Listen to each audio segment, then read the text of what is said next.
Thank you so much, dear God, for allowing us to assemble as a free people. We thank you, Father God, for the individuals assembled today. And we pray, Father, that what we do today will be glorification to you, and we will do things that will honor and glorify your name. And we will be Christians and true Christians, dear God. Father, we pray for our speaker today.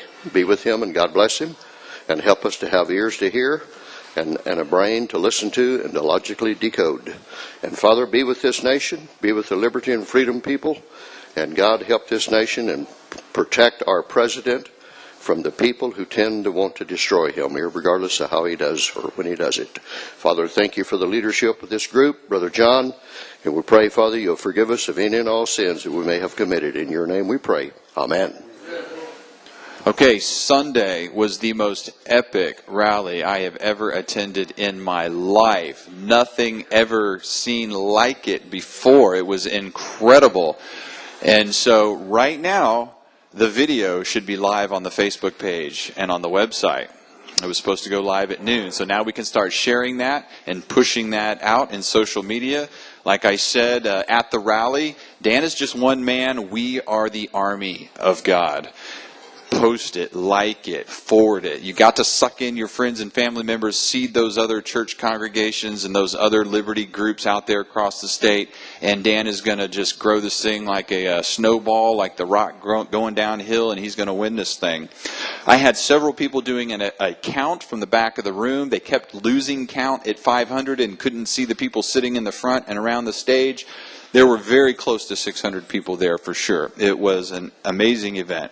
So like the page, make the donations, keep this thing going. All right, last week we talked about what awards are we going to give. I had probably 5 people come up to me at the rally and say, man, that's a bummer about you guys canceling your annual banquet and not giving any awards this year. So I constantly have to remind myself that there's a lot of literal-minded people out there, and they don't know that probably more than half of what I say is sarcastic. We are going to have an awards banquet. We are going to give a few awards, not a lot of awards. And we talked about that last week. So the results were very clear down the ticket. We had clear majorities on who should win. I'm not going to say anything about that right now because I want to hold off maybe till the fall issue of the Oklahoma Constitution newspaper, and I'll write a nice piece talking about the awards. That way in that fall season when the news cycle's ramping down in politics, those award winners will have something to take to their constituents. And that's also the time when people are thinking about seriously getting in and running, so maybe our Rhino Awards will make a difference at that time. Okay, so I'm about to introduce our speaker for the day, but before I do that, let me mention our program next week. Does anyone know our program next week? What's the date next week? Oh, I remember. It's Kathy Costello running for labor commissioner. You know, her husband was the labor commissioner and was murdered by his mentally ill son while they were at a Brahms, and he died right there in Kathy's arms. And she believes that mental illness and workplace health and things like that are something that she can really bring to that corporate labor commissioner's job. And so she's running, and I think she's running against Leslie Osborne. So, I mean, well, we don't even need to interview. We know who we're going to support, unless somebody else gets in the race. But she'll be our speaker next week, and she'll share that story, that testimony, and what she hopes to do as labor commissioner. All right, let's get Matt Pinnell up here. He's running for lieutenant governor. We want to hear what that means to him, what he thinks he can do for the state in that position if elected. So please welcome Matt Pinnell. Thank you, buddy. Appreciate it. Thank you all very much. Thank you for my chips and dip. I am Matt Pinnell. I know a lot of you all in the room. I want to spend just a few minutes kind of telling you about me and my family and what we are all about. I am a candidate for lieutenant governor. A lot of you in this room may know me as the state chairman of your Republican Party in Oklahoma. So I was the state chairman in the 2010 and 2012 election cycles here in Oklahoma. And at the time, the youngest state chairman in the country. I worked for a guy named Gary Jones for a year or two, working at the state party, and then decided to run myself because I truly believe and still do believe that it is past time to get this next generation involved in this party again. We've seen some of that over the years where the millennial generation, call it whatever you will, but it is a fact that it is now as large of a voting bloc as any voting bloc now in the country. Millennials are now as large of a voting bloc as anyone in the country.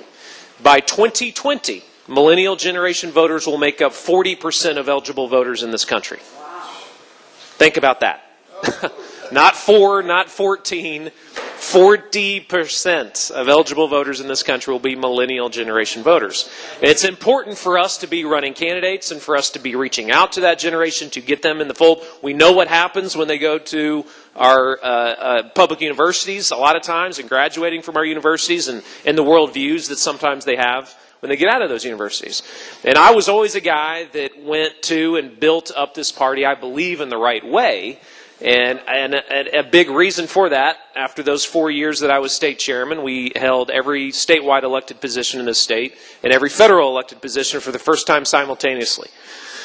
We did a very good job of bringing everybody together. Yes, primaries, there's going to be primaries, and that's a healthy process, and most times we get through that primary process and we bring everybody together.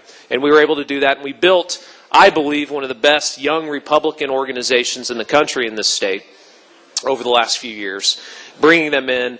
A lot of times, again, it's usually the folks that are just, there are worker bees, but that we don't bring them to the table and sit around tables like this and talk about policy. A lot of times they think that, oh, well, you're just reaching out to me just because you think I'm just going to work, 8 to 5 and walk the neighborhoods and put the yard signs up, but you're not going to bring me to the table. And that's a lot of what we did at the state party when I was state chairman. So 2010, 2012, I was your state chairman. We did a very good job. There was a guy named Reince Priebus, and again, his name is Reince. It rhymes with pints, who's kind of looking for a job right now himself. He was Donald Trump's chief of staff. But when I knew him, he was the state chairman in Wisconsin. So when I was the state chairman in Oklahoma, he was the state chairman in Wisconsin. We hit it off, became very good friends, helped him get elected the RNC chairman. And so after 2012, which let's not dwell on that presidential election too much, Reince came to me and said, hey, we're not figuring this thing out how to win presidential election. We're winning it at the state level. We do that blindfolded, winning these state house, state senate races, statewide races. But you're doing a really good job in Oklahoma, have done a good job. Why don't you come run this thing with me? And so for the last 4 years, I've been the national state party director for the RNC. Been in literally every state in the country, overseeing all 50 state parties. And so what does that mean? Well, what that meant is that Reince would call me up during the Trump election for sure, the last 2 years, said, hey, the Arkansas GOP's burning to the ground, go fix it. Or Connecticut's not raising money, go fix it. Or, hey, there's a lot of infighting over here in this state. Go in, sit around a table like that, put a plan together, and get everybody together. And we did a lot of this behind the scenes. There wasn't articles written about this process, but I assure you that we had 50 functional state parties because of this effort that we did over the last 4 years. So that when Trump, and I remember it, when he walked through the headquarters of our RNC with just a couple people in a Twitter account, and he walked in, he was able to plug into everything that the RNC had for him, for our nominee. We said we would do this for anybody. And he had heard it, and all these Republicans running for president heard me get up, going around the country selling, hey, it's going to be different this time. I promise you, it's going to be different this time. We fixed the problems. And they had heard that, and they were asking us to prove it.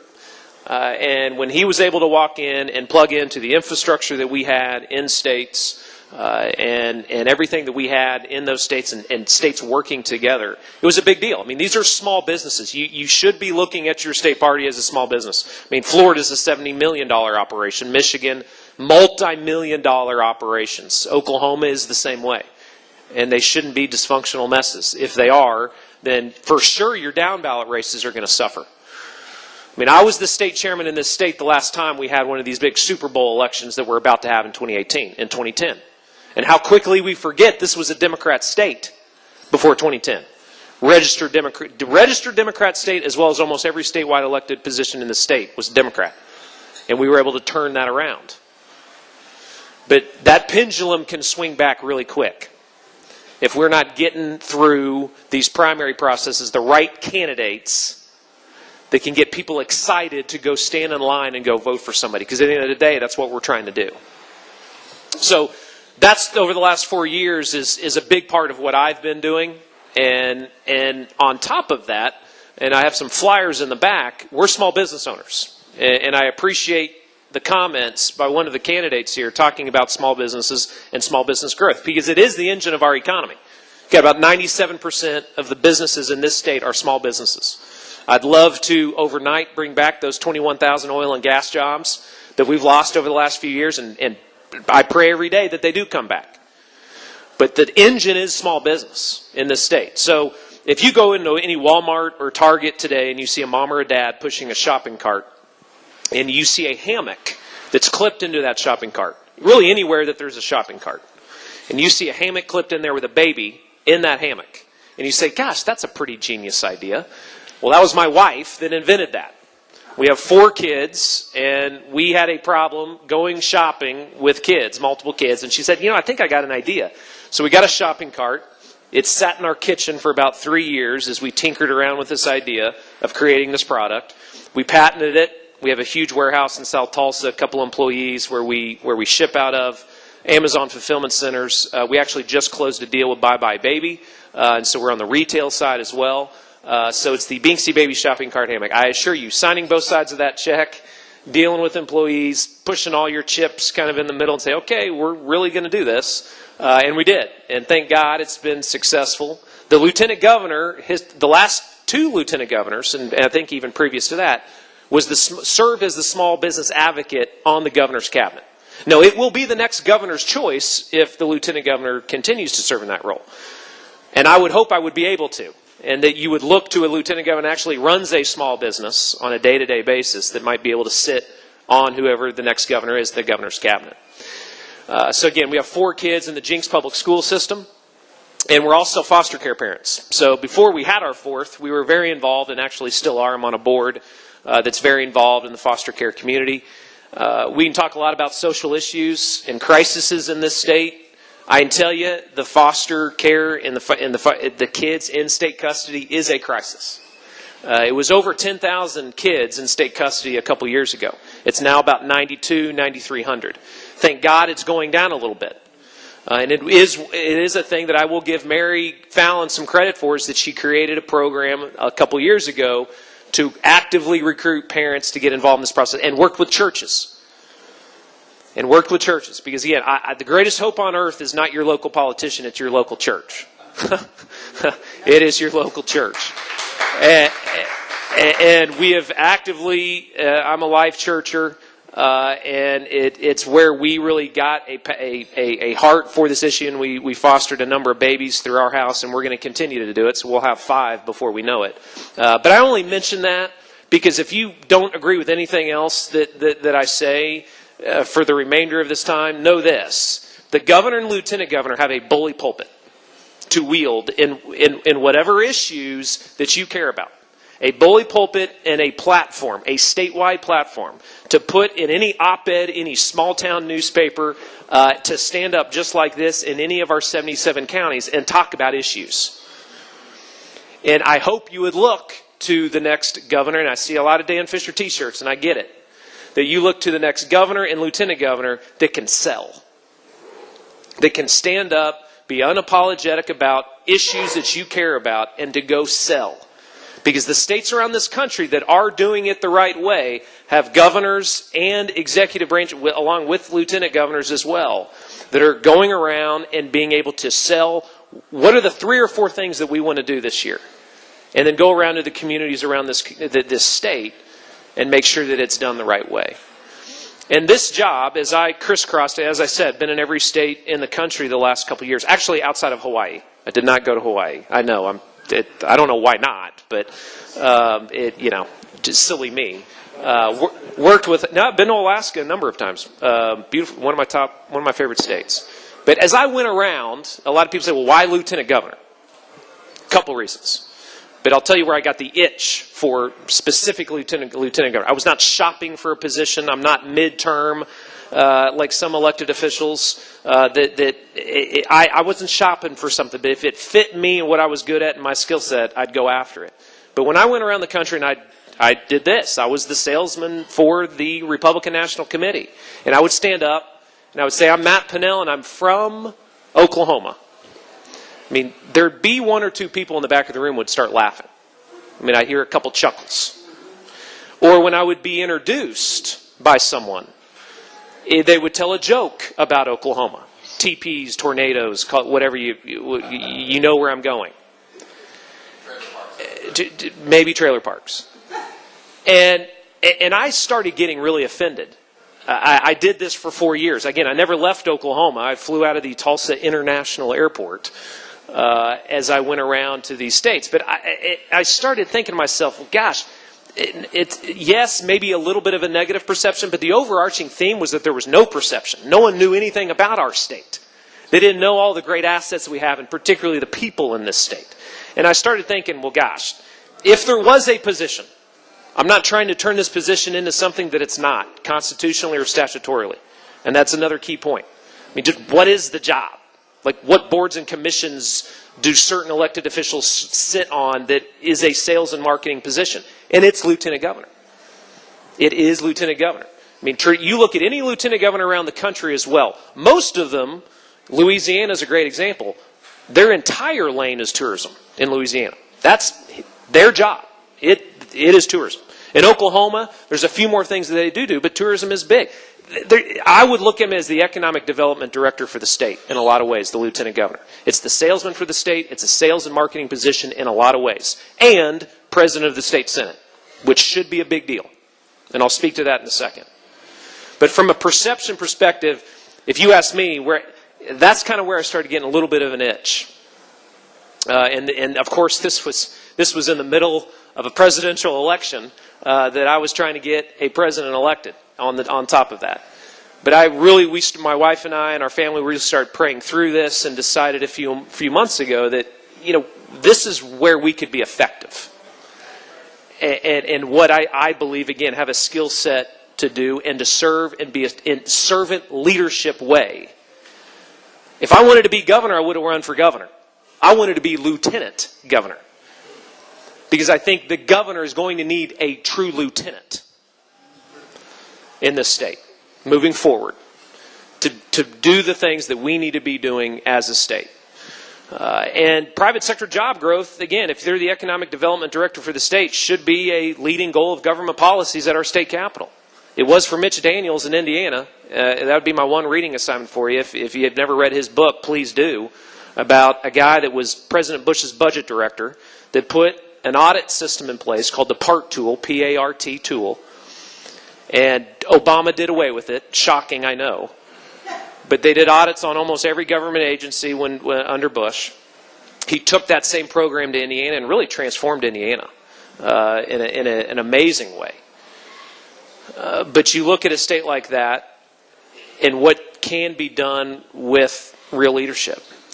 But private sector job growth was the leading goal of government policies for him. And in a lot of states around the country that are growing and growing the right way, that's the focus, is private sector job growth. And I think it should be in Oklahoma as well. If we want to continue to diversify this economy, which we need to, if we lose 20,000 jobs overnight, essentially, what do you think is going to happen? A lot of times you're going to have these kind of budget holes that we have. Yes, I want to do audits, and yes, there's actually an article that came out today about line item budgeting for these agencies as well. So I like to hear that kind of talk, but let me tell you, folks, it's going to take the next governor and lieutenant governor to bird dog that process for those things to actually happen. It's one thing to talk about it, right? Audits, yes, we can all agree. We're all for audits. We're all line item budgeting. Yes, would love line item budgeting. Budget reform. All this money that's off the top. We send our legislators down to the state capitol with a couple arms tied behind their backs in a lot of ways because they don't control even half the budget. Sure, budget reform, yes. Tax reform, yes. But you're going to have, I don't know how much of that is going to be done, folks, next year, in an election year. And so it will take the next governor and lieutenant governor to put a long-term plan together for hopefully 8 years to change some of those things. But there's no doubt, some of what's coming out of some of these interim studies the last couple of weeks, I'm nodding. It's good that we're having the discussion. But having a discussion and then turning it into real policy are two different things. But it's good to see. There's no doubt it's good to see. But from a private sector job growth perspective, there's a couple of things that certainly I would like to continue to see in a couple areas. Public-private partnerships is one of them. Arizona, again, as I've kind of crisscrossed the country, collected a lot of best practices as well as research on what our state's doing. Arizona is not your traditional Department of Commerce where you've got a lot of bureaucrats sitting around a table talking about how we're going to create jobs, but they actually bring folks in from the private sector, again, shocking, and sit around the table to talk about what areas are we going to grow in, how are we going to recruit jobs, and how are we going to retain jobs? Because it should start there. Whoever has companies and businesses in this state, let's go to them. Are they happy? Are they not happy? How do we help them?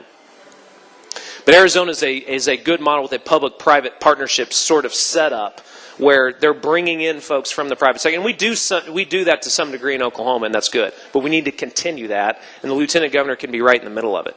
Number two is a boots-on-the-ground strategy. And that's just what it is. It sounds simple, but a lot of states don't do it. And that is literally, where are we going to go next week to go knock on doors? What state? We see what's happening in California, Rhode Island, Connecticut, some of these high-tax states, poor standard of living, where people are flooding out of. And people are leaving these states. They're going to other states, but they're not coming here. I'm not, put Texas aside for a second. I'm just look at every other state and what they're doing. And Utah, Arizona's out west, into California, they've been able to do this, and a lot of other states are doing it as well. I think we have to have a strategy moving forward to be able to do that. Changing the value proposition in the state. Listen, there's a lot of great things that we can sell. Low cost of living, 20-minute commutes in any of our 77 counties. I get it. But what's going on at the state capitol has got to change that Google search as well. Because when that doctor is looking at relocating to Oklahoma, or if we got a hospital here trying to recruit a family, what are they going to do? They're going to Google search Oklahoma, and they're going to pull up some stories. Right or wrong, perception is reality, and yes, I know some of those stories are being written for certain reasons. But the reality is that we can change some things at the state capitol to change that search. And from a private sector job growth perspective as well, and for sure in some of our small communities, is tourism. And the reason I mention that is because constitutionally, the Lieutenant Governor is the chairman of the Tourism Commission. So we generate about $650 million in state and local taxes on tourism, which isn't bad for a state that really actually doesn't advertise that much outside of the state. But this state, folks, is a gold mine, in my opinion, when it comes to tourism, for a couple reasons. Well, actually, a number of reasons. This is the crossroads of America. More miles of Route 66 than anywhere else in the country. 39 tribes, 200 lakes, 12 ecosystems. I mean, we have it all in this state. But we got to be telling people about it, right? So, any baby boomers in here? No baby boomers. Oh, a couple baby boomers. Okay. Here's why I love my baby boomers. And these numbers don't lie. I mean, this is what every state should be looking at to take advantage of. There's 75 million baby boomers in this country. 75 million. They make up 70% of all disposable income in this country. And if you poll baby boomers, 99% of them will do what next year? Travel. Number one recreational activity for baby boomers, RVing. What do we have more? We have more miles of Route 66 than anywhere else in the country, 39 tribes, small town America. Just put all those pieces together and you can see where I'm going. It's a huge opportunity for us. For a lot of these communities, they're so sales tax dependent, which is a whole other conversation, by the way, and I get it, where these communities are dying on a vine because they're so sales tax dependent. Small town tourism is a huge growing industry in this country as well. We're not all the pioneer woman, and I know that. But you see what's happening in Pawhuska with one idea. One idea. It was one idea. And countries, I mean, you have people from all over the world traveling to Pawhuska. She's now going to be putting a brick and mortar store in Bartersville as well. So a lot of times it's one idea to drive folks from the city into a small town for a 3-day weekend. Does that matter? You better believe it matters to those restaurants and those hotels and everyone else. So that may not be a private sector job growth idea, but it certainly is getting people to the state to see what we are about. And that's what I would want to be about every day for whoever the next governor is. Because when we're sitting in a cabinet meeting, I would want the governor, whoever it is going to have a lot of things that they're going to be juggling. And I would want them to know that as lieutenant governor, that I'm looking at opportunities, businesses that could relocate. We're taking care of our people that are already here, and they're happy, as well as thinking outside the box when it comes to tourism. I'll just give you one idea, one crazy idea on tourism that doesn't cost a whole lot of money. I mean, frankly, I could raise this money right now with this idea. So you know the Robert Trent Jones Golf Trail in Alabama. Some people, they advertise here on our turnpikes about this. I guarantee you 25 years ago, people thought that was the dumbest idea in Alabama. And I don't know how much that costs them, but I know it generates them tens of millions of dollars every year on this silly golf trail. What do we have? Again, we have to look at what do we have a lot of and that we could sell. And we got a lot of water. We got 200 man-made lakes. And we have probably the most diverse fishing in the entire country. Bass all the way down to trout. Why does Oklahoma not have the first in the nation fishing trail? Wouldn't cost a whole lot of money. I mean, we're talking a few signs off the turnpike. We could put it on this. But you can sell that. And that gets people what? Off these turnpikes. You got 40% of the traffic a lot of times in this state are people just crossing through. They buy gas, but that's about it. Gas and a bag of chips. And again, is that a hokey idea? Maybe it is. Okay? Maybe it is. And maybe it never will come into fruition. But you better have a lieutenant governor thinking outside the box a little bit. And at least taking some of these ideas to whoever the next governor is. Hey, governor, I got this idea. If you don't want to do it, you don't want to do it. But you better have the sales and marketing guy in the state kind of thinking that way. Of how are we going to create some good revenue? Not just in Tulsa and Oklahoma City, but across our 77 counties. And it's something that certainly I want to be in the middle of. And lastly, and probably most importantly, constitutionally, they are the president of the state senate. So you better believe I want the governor to say, here are the 4 things I want to do. These are the 4 things next week I'm going to talk about in my state of the state, lieutenant governor. These 4 things right here. And we need someone to sponsor this legislation in the House and the Senate, and I need my lieutenant to navigate this through the electoral process. I mean, I want you to be thinking that way. When you hear, and it's going to be a cattle call of candidates that are going to come through here, and they're all going to stand up here, and they're going to tell you why they're the... You need to be thinking, who's the best lieutenant for who I want as governor? And I'm not trying to, again, create something that the lieutenant governor is not, but constitutionally they're the president of the state senate.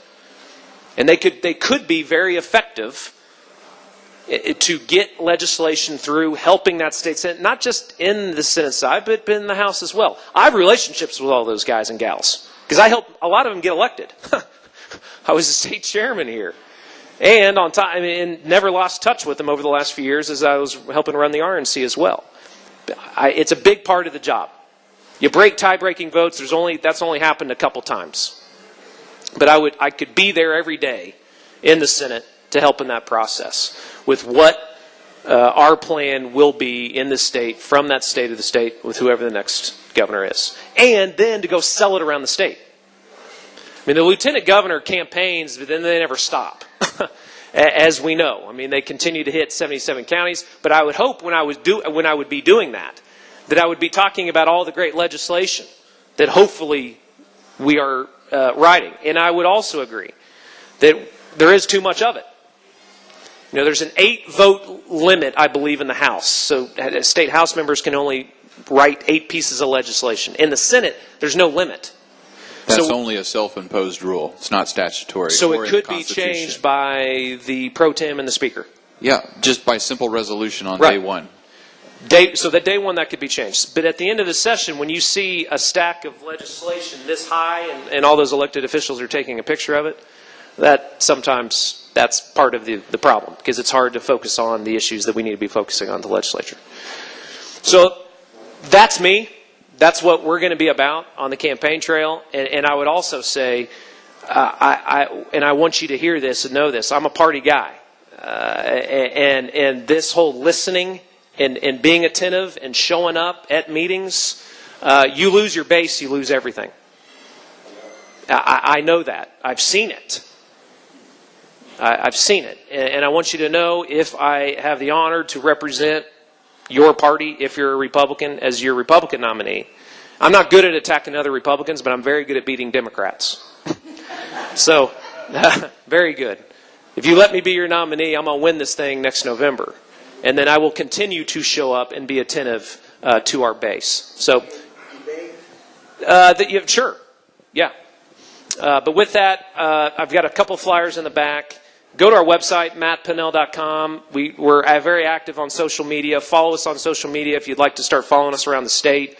And I'm going to be doing a lot of this around the state as well. We got 5 minutes. Let's get a few questions. Okay. One quick question. You said $650 million for tourism. Well, it's state and local tax revenue. Yeah. Okay, how much of that was out of state? Some of it was out of state. A lot of it is, yes. A lot of it is folks traveling around Oklahoma. Believe me, I want, and that does not count any, that's no casino operation here. This is everything outside of the casino traffic that we see. I mean, there's a lot of out-of-staters coming in for that. I'm just talking local. And I can get you a more specific number on how many out-of-state license plates are in that versus in-state. What is your stance on vaccines? I mean, Specifically vaccine choice. Yeah, so our family, again, personally with us, we did the vaccines. We didn't do every vaccine, and we didn't do them all at the same time. We paced them out. That was our choice as our family. She's asking about state mandates. Do you think the state should ever mandate vaccination for any particular situation? Yeah, I mean, I haven't. That is not an issue. I mean, it's come up a couple times, and I'd have to look into as far as what should be mandated, what should not be mandated, particularly with K through 12 education. I know it's an issue. I haven't taken. No answer on that one at this time. Yeah. Hello, thanks. We did them personally as our family, but paused them out. Thanks. Paced them out. Thanks for coming today to talk with us. As Lieutenant Governor, if there was a tie in the Senate, you could be asked to break the tie, right? Yes. If the abortion bill last year were tied, which would ban abortion in Oklahoma except to save the life of the mother, how would you vote? Yeah, I mean, I would.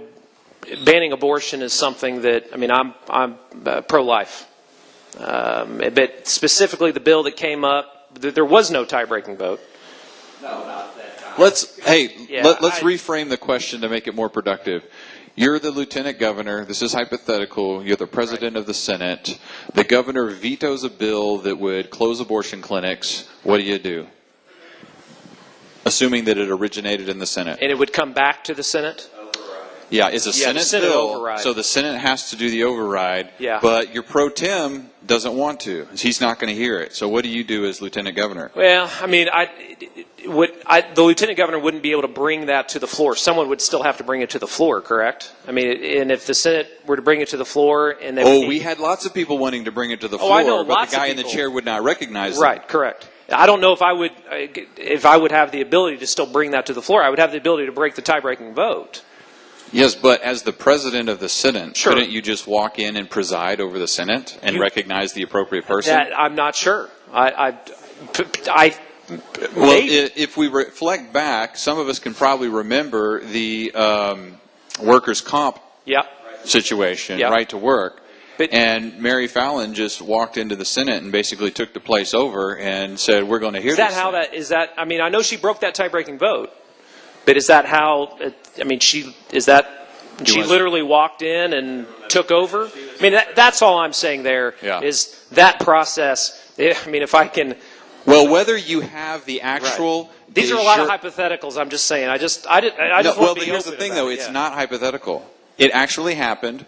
And there was a lieutenant governor who was president of the Senate. Yes. What you're saying is you don't know if he had the de jure ability to walk in and make sure that veto override was heard. But the one thing he did not do was go on record and use this bully pulpit that you just talked about to say, that's a different question. My Senate had better do this or else. Yep. He was silent. Right. Silence of the Lamb. And I think the Mary Fallon... Let's go ahead and get a different question because we're running out of time. Yeah. You mentioned or economic development a number of times, and more specifically tourism economic development. And economic development to a lot of us is a code word for taking state tax dollars and putting it into particular, selected businesses. Sure. Yep, I get it. In particular, one of the 10 bills we used on the conservative index was the tourism economic development sales tax credits, where up to $15 million per year could be targeted to selected tourist businesses, and they basically keep the sales taxes collected and as tax credits. What's your thoughts on that whole concept? Yeah, I mean and I've started to talk to some of those on the Tourism Commission about this, as well as Debbie Snodgrass and others. That's just something that I'm going to have to take a look at. I've talked to a lot of elected officials about it as well. I mean, listen, I get it when we talk about, I think tourism is economic development, but what kind of tax credits should be used, should not be used. And again, it's not just tourism, by the way. I mean, tourism doesn't even really, a lot of times, come into the debate. Obviously, we had a big debate on the wind tax credit last year, which, if it's a net negative impact to the state, then it should go. And a lot of the money off the top, and a lot of those dollars, it's a net negative impact. It's not creating any sort of tax revenue or private sector job growth for the state. And so that would be my first question. When it comes to some of these tax credits, is it doing what it should be doing? Well, it is a debate here. Because, sure, tourism is great. We want people to come here and spend money. But I don't want to have to pay to advertise that when I'm trying to run my own business over here. Why is the state not wanting to help my business? I get you it. pick this industry but not my industry, so it's fundamentally unfair. Picking the winners and losers. This will be our last question. I'm Jerome Montgomery, Matt. Thank you Jerome. for being here. I got a two-part question, and I'd like a yes or no. Okay. And they have to do with money and economics. Okay. Do you agree with President Trump's pulling out of TPP? This is yes. I'll stop. Yes? Yeah. Beautiful. Okay. And since NAFTA has been a job killer, and it looks like that the agreement on that is going to be zero to infinity, do you agree that we should pull out of NAFTA? Yeah. Thank you, sir. Oh, last but not least. And I don't know where we are with those trade bills, that NAFTA in particular. There's still a lot of work that needs to be done on that. It's been such of a job killer, sir. Anyway, you mentioned something applicable to public relations. Public and private partnership. Yep. You know, Mussolini said that the ultimate in fascism is really nothing more than government and big business, or public and private partnership. Have you considered that being a big-time form of socialism? I haven't. Okay. No, I mean, a lot of what I want to do is look at what other states are doing. If it's something we shouldn't be doing, fine. But I would like to see what other states are doing to at least bring in some private industry to have conversations. I'm doing it every day with businesses around the state, from workforce development to other issues that are important to them, income tax and other issues, and trying to figure out how are we going to retain and recruit jobs. And those are the conversations that I want to be having every day. Yeah. Hey, everybody, please thank Matt for being here today. I'll be around as well if you have any more questions.